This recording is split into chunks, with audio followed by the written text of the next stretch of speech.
Dili lang di ay mga gamit ang ginabaligya online sanglit usa ka inahan sa Davao City ang nagpost sa social media nga buot niyang ibaligya ang iyang baby sa kantidad nga 10,000 pesos. Ani report.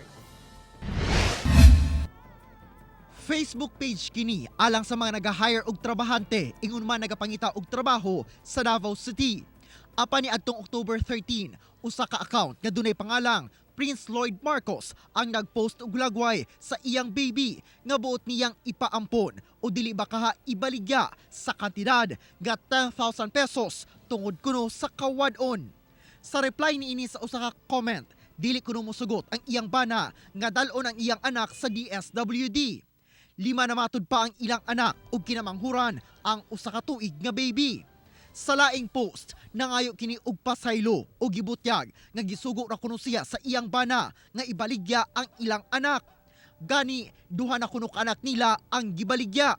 Sa katapusan, gihulga matud pa siya sa iyang bana nga patyon ug ang ilang tulo ka nahibiling anak kung mosumbong sa otoridad.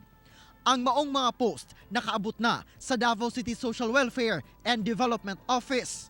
Kailangan gani siya og kanang close monitoring pag-ayo kay gusto mo ko pagdakop kung nato sa social media ang gamito, no? Mao na nagpatabang kita karon pag-ayo sa ato ang kapulisan kung unsaon di nga manapag dito babae nga namaligya. Ugaling maila na susihon sab sa buhatan kung tinuod kini o kung tinuod man ngano niya kini gihimo. Ginasubay na sa Women and Children's Protection Desk o Davao City Cybercrime Response Team ang inahan o ginatutukan na ang maong kaso. Sa pagkaroon, nag-cyber patrolling pa sila o lumatikdan na kanina account niya gigamit, ginakonsiderar kanina dami account po na nagpamatuod no kung kang kinsa jud mi siya. Apan sa pagkakaroon ang ato ang kusog sa cybercrime response team sa DCPO, ila pa jud ning ginasusi kung kinsa jud ang nag-iya nga tinuod ani nga account. Ako si Argil Relator para sa One Mindanao.